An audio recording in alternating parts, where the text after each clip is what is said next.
Estratega, les quiero contar algo, y es que constantemente escucho el miedo que tienen muchas personas de que la inteligencia artificial les pueda quitar el trabajo. Y yo creo que la inteligencia artificial representa un gran peligro que deberíamos tener en cuenta, pero no es ese. Porque deberíamos preguntarnos, ¿y si el verdadero peligro que tiene la inteligencia artificial no es que nos reemplace, sino que no nos permita aprender? Y ojo, sé que también se ha hablado un montón del tema de que en las universidades los estudiantes están haciendo sus tareas con ChatGPT o cualquiera de otras de estas inteligencias y que por eso no están aprendiendo. Pero ¿saben? Tampoco es a eso a lo que me estoy refiriendo. Hagamos un trato, estrategas. Regalen unos minutos para yo poder desarrollar la idea que quiero desarrollar, porque siento que hay algo muy importante que estamos dejando morir, pero siento que no estamos hablando suficiente sobre este tema. ¿Qué les parece? Si estás de acuerdo, acompáñame. Soy Mauro Zeta, un gran apasionado por diferenciarnos con estrategia y con innovación, y ahora especialmente acompañados y apalancados por la inteligencia artificial. Incluso les voy avisando y les voy contando, voy a arrancar una saga de videos de casos de uso reales en diferentes áreas, donde les voy a contar cómo se puede aplicar de forma fácil y práctico y, digamos, súper efectivo la inteligencia artificial en nuestros puestos de trabajo. Así que es un tema del que hay que hablar, pero justamente si es una herramienta de la que queremos hablar tanto, también deberíamos tener muy claro sus lados más oscuros y que vamos a hacer algo al respecto. Porque dejemos algo claro, hasta hace mucho tiempo el que tenía mucha información era el que tenía la ventaja competitiva. Desde que salió Internet la información empezó a ser muy accesible, pero el que sabía utilizar muchas de estas cosas también era el que llevaba la ventaja. Pero ahora, con la inteligencia artificial, posiblemente el punto no se trate de quién tiene más información y quién correlaciona mejor esa información, sino quién sabe hacer las mejores preguntas. Y justo ese ha sido mi caballo de batalla, y es, a nosotros no nos van a quitar el trabajo con una inteligencia artificial, a nosotros nos va a quitar el trabajo una persona que sepa usar mejor que nosotros la inteligencia artificial. De ahí que yo quiero ayudarles, que seamos nosotros los que sepamos usar la inteligencia artificial y que, si se requiere, nosotros logremos esos buenos e interesantes trabajos en donde con inteligencia artificial podamos hacer un montón de cosas. Creo que si le trabajamos bastante sería un gran diferencial.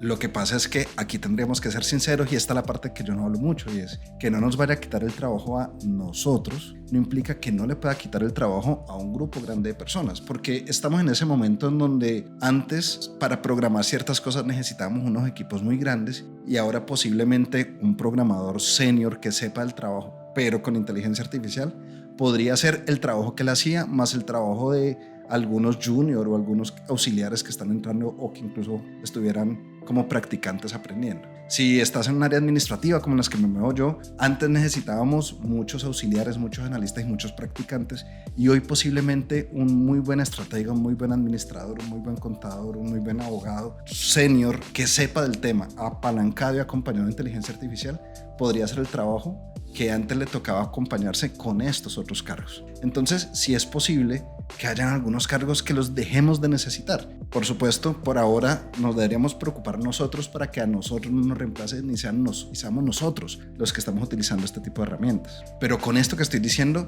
ahora sí nos estamos acercando al punto que quiero llegar. Y no solamente porque se vayan a perder trabajos, sino porque me está preocupando de forma profunda que uno de los caminos para llegar a ser senior en nuestro trabajo fue porque empezamos como practicantes, posiblemente pasamos como auxiliares o como analistas junior, llegamos posteriormente a ser analistas senior hasta poder llegar a los cargos que nos estamos moviendo algunos ahora ya de liderazgo, de coordinadores, jefes, gerentes, directores. Pero si yo ya como senior puedo hacer el trabajo de los junior y puedo hacer el trabajo de los practicantes, ¿cómo esa persona que está saliendo de la universidad, que apenas está en proceso de graduarse o que se acaba de graduar, cómo va a coger la experiencia para llegar a ser senior? Ya no los necesitamos para hacer muchas tareas operativas que la inteligencia artificial nos está haciendo, y eso podría llevarlos a que se pierdan la oportunidad de coger esa experiencia, de pasar por esos trabajos que, aunque podían parecer medio operativos, eran los que nos daban criterio, eran los que nos daban habilidades, eran los que afianzaban nuestro conocimiento, pero además eran los que nos permitían enfrentarnos a situaciones, equivocarnos, aprender de esas equivocaciones e incluso desarrollar un montón de habilidades blandas que se vuelven súper importantes en ese camino. Ahí es donde aprendemos a trabajar en equipo, ahí es donde aprendemos cómo comunicarnos con otro tipo de personas, ahí es donde aprendemos a ser líderes, y ya no va a pasar, ya no podemos esperar que un recién graduado pueda llegar rápidamente a un puesto alto que no ha desarrollado este tipo de habilidades pero que ya en la organización yo no lo necesito porque lo que le iba a poner a hacer ya lo estoy haciendo con una inteligencia artificial. Y ahí es donde me empecé a preocupar. Ahora, aunque me parece muy preocupante, creo que definitivamente el punto no debiera ser prohibitivo y no debiera ser entonces no usemos inteligencia artificial y sigamos haciendo manualmente muchas cosas, porque en la vida real vamos a perder competitividad. Si nuestra empresa decidiera hacer eso, la empresa que sí utiliza inteligencia artificial va a empezar a ahorrar costos, a ser más eficiente y a robarnos el mercado, porque no solamente están ahorrando costos, sino que con inteligencia artificial se están haciendo cosas que antes no se podían hacer. Entonces, ganar esa ventaja competitiva sigue siendo fundamental. La inteligencia artificial es un tren que no tiene sentido tratar de pararlo y que tendríamos que sabernos cómo montarnos en él. Pero entonces, ¿qué significa para este problema y cómo lo solucionamos? Yo creo que para enfrentarnos a cuando los problemas son tan complejos, debiéramos tomar herramientas de donde podamos que realmente nos puedan servir. Y en este caso, la sociología nos podría realmente dar cosas muy profundas para esta conversación. Porque en palabras un poco más estructuradas, lo que está pasando aquí es que se está rompiendo y fracturando esa escalera del conocimiento de la que tal vez Pierre Bourdieu hablaba en algún momento. ¿A qué me refiero? Bourdieu planteaba que la sociedad es lo que es y se mantenía como se mantenía justamente porque tenía esa capacidad de transferir conocimientos, de transferir valores, de transferir saberes y de transferir modos que permitían que se mantuviera y que evolucionara. Incluso cuando llegamos al individuo, aquí estamos hablando justamente del capital cultural. Mais aujourd'hui, de plus en plus, il y a une autre forme de capital. Laquelle qui est ce que j'appelle le capital culturel, c'est-à-dire... Alors c'est quoi le capital? C'est plus difficile à définir. Bon. Porque es el individuo el que tendría que tener esa capacidad de recibir y apropiar esos saberes para luego utilizarlo y que como capital pues tendríamos que poderlo multiplicar y cada que lo multiplicamos nos va a permitir incluso crecer los otros capitales. Ahora, ¿qué pasa? Que justamente lo que estamos diciendo es estamos troncando la forma de crear ese capital. Estamos permitiendo que las personas sigan estudiando, pero luego va a ser muy difícil la aplicación y esa escalera, ese escalón se va a romper y va a ser muy difícil que luego le toque brincar 3 o 4 escalones porque estos ya quedaron completamente reemplazados por la inteligencia artificial y a los superiores no van a tener la habilidad para hacerlo. Y claro, algunos lo que va a pasar es que van a utilizar la inteligencia artificial justamente para fortalecer sus conocimientos, pero es que el problema es no que se esté utilizando mal la inteligencia artificial, sino que yo como estudiante, como recién graduado, ni siquiera voy a poder tomar la decisión de entrar o no en un trabajo. No es que yo decida usar mal la inteligencia artificial y por eso no aprenda, sino que no voy a poder tener acceso a todas esas oportunidades y cómo voy a aprender.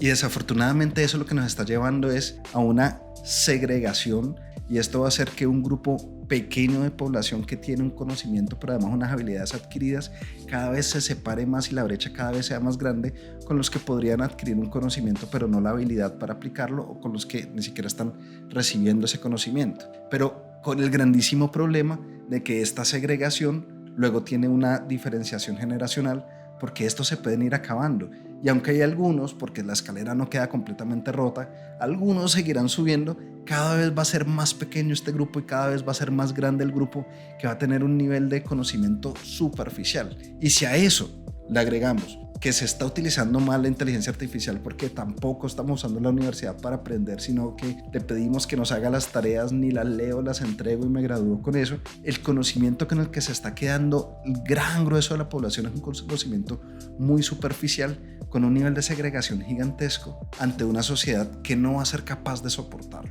¿De dónde más debiéramos tomar herramientas para movernos en esto que está pasando? Alguien decía que el que no conoce su historia está condenado a repetirla. Claro, eso nos llevaría a que nos preguntáramos qué ha pasado históricamente similar a esto. Y bueno, cuando estamos hablando de que una tecnología reemplace algo que es un hombre, podríamos pensar en la revolución industrial, podríamos pensar cuando llegaron las calculadoras, cuando llegaron los computadores y efectivamente empezaron a haber actividades que hacían los seres humanos que empezaron a ser reemplazados. ¿Y qué pasó ahí? Lo que pasa es que desafortunadamente es un muy mal ejemplo porque lo que se reemplazó ahí fueron acciones, fueron tareas. Hoy estamos ante un reemplazo no de actividades físicas, sino de actividades intelectuales. Así que por mucho que podamos comparar que en su momento, aunque se perdieron muchos trabajos, luego se crearon muchos más, ahorita no podríamos estar tan seguros que esos ejemplos sean replicables. Y más bien valdría la pena preguntarnos, ¿en algún momento nos hemos enfrentado a pérdida de capital cultural?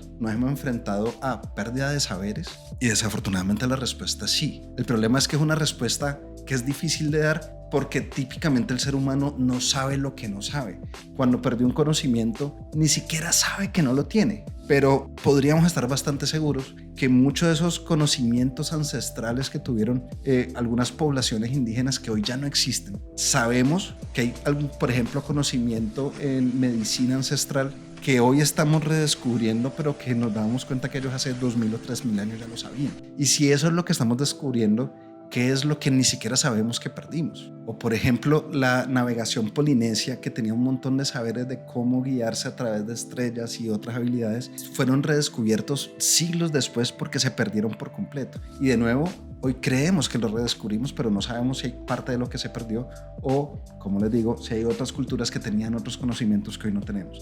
Así que sí hay una muy buena posibilidad, al menos eso nos dice la historia, que destruyamos capital cultural y que podamos perder saberes por completo, que o nos toca redescubrir o ni siquiera vamos a saber que lo hemos perdido y no lo vamos a poder encontrar. Entonces, ante esa posibilidad, creo que lo que nos queda es saber que nos toca tomar decisiones conscientes y efectivas para que esto no pase. Y como para terminar de pintar el panorama, pues entendamos que esto va a ser un reto muy complicado. Ya lo decía Byung-Chul Han en La Sociedad del Cansancio, cómo hemos llegado a un punto en donde somos nosotros mismos los que nos estamos explotando. Ya no hay un explotador a quien echarle la culpa, sino que la sociedad nos ha llevado a que nosotros mismos nos sintamos culpables de no ser 100% eficientes, de que cada momento de nuestro tiempo tiene que ser ocupado y tiene que ser productivo. Y en esa sociedad del cansancio, que es en la que estamos viviendo, cuando llega una herramienta que nos va a permitir esta productividad, pues es como un gran dulce que no vamos a poder dejar.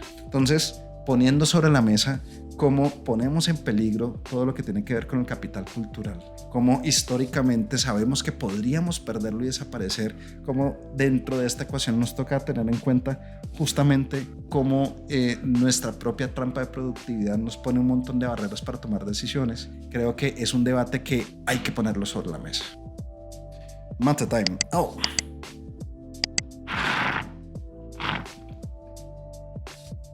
Se imaginarán que sí tengo unas ideas, se me ocurren algunas cosas, pero también soy completamente consciente que no vengo yo de Mesías a decir cuál es la gran solución.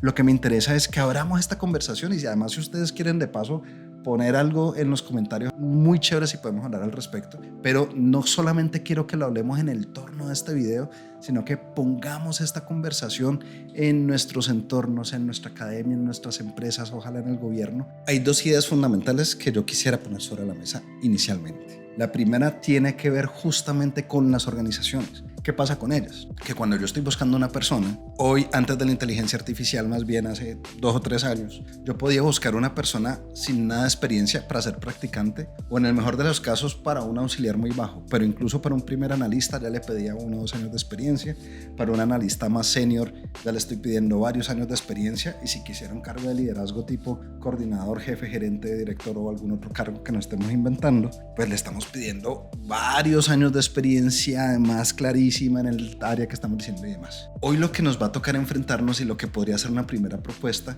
es que nos permitamos subir un poco el escalón de forma directa, porque sabemos que ese conocimiento técnico con el que no están llegando muy bien los practicantes o los recién graduados lo podrían suplir justamente con herramientas de inteligencia artificial. Así que yo les debería poder, por decirlo de alguna palabra, llevarlos a un cargo tipo analista, no tan junior, sino más bien intermedio, casi senior, y entregarles una responsabilidad, ojo, estoy hablando de un recién graduado, que con este tipo de herramientas pueda asumir el reto. ¿Dónde está el problema y dónde está la dificultad? Que, como decía, muchas de las habilidades blandas no han sido desarrolladas, así que eso nos obligaría a que como organización sepamos eso, asumamos eso y de entrada generemos muchos mecanismos para que mucho más rápido de lo que está sucediendo hoy vayan cerrando estas brechas. Pero aquí viene justamente la segunda idea, y es: si cada vez es más importante las buenas preguntas más que el profundo conocimiento, lo que como instituciones educativas, como universidades, como técnicos, tecnólogos, demás instituciones que estamos formando, cursos y demás, deberíamos preocuparnos justamente por ayudarles no solamente a hacer muy buenas preguntas, no tanto a tener conocimiento porque lo van a tener accesible, pero justamente todas estas habilidades blandas. Esto en realidad no es la primera vez que se dice, y ya muchas instituciones vienen trabajando en volverse mecanismos de construcción de liderazgo, de trabajo en equipo y de comunicación y demás, pero no es suficiente para lo que nos vamos a enfrentar. Creo que tendría que haber un cambio mucho más radical en la academia que le ayude a cerrar esas brechas blandas con mayor importancia, incluso que la parte técnica. Hoy lo técnico sigue siendo muy importante y son los adicionales, las habilidades blandas, y deberíamos que el grueso de esa formación esté mucho más en habilidades blandas. A mí me gusta el concepto, aunque sé que a muchos no les gusta llamarlo blando, acompañado de las bases técnicas necesarias para poder hacer buenas preguntas en su campo, y que cuando lleguen a las empresas sepan que están recibiendo, sepan que están, digamos, quitándole fuerza a unos temas y aumentándole fuerzas en otros. Y esta reconstrucción mutua de la universidad cambiando mucho, o las instituciones educativas cambiando mucho cómo formar, y las empresas cambiando mucho cómo recibir a sus empleados y cómo también cerrar esas brechas de formación, podría generar personas que sean capaces de generar valor mucho más grande y mucho más rápido que antes. Son dos ideas. Creo que no son suficientes y por supuesto no son perfectas, habría que pilotearlas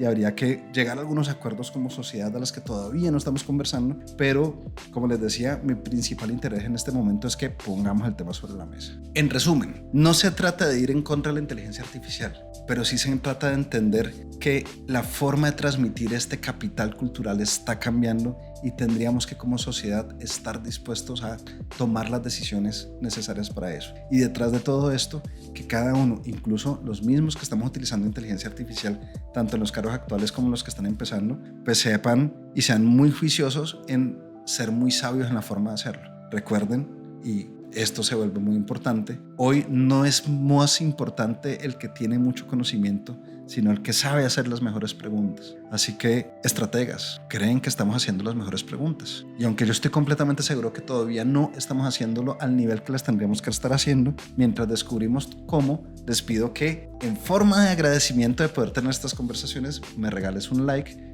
me regales un comentario, y si te suscribes al canal me harás súper feliz y yo me sentiré súper agradecido. Esa será tu forma de pagarme, aunque no te haya costado ni un peso. Con eso dicho, yo soy Mauro Zeta, me encanta poder compartir con ustedes este momento. Saben, estoy muy interesado en compartir la información que tengo en mente sobre los casos de uso, así que síganme también para que puedan ver lo que está saliendo, y si creen que hay algún caso de uso, algún área, algún cargo que quieran saber cómo utilizarlo, también déjenlo en los comentarios para ver si lo incluimos en esta saga de videos que vamos a hacer de cómo usar la inteligencia artificial en nuestras organizaciones o en nuestros emprendimientos. Los voy a dejar en compañía de nuestros amigos. Nos vemos. I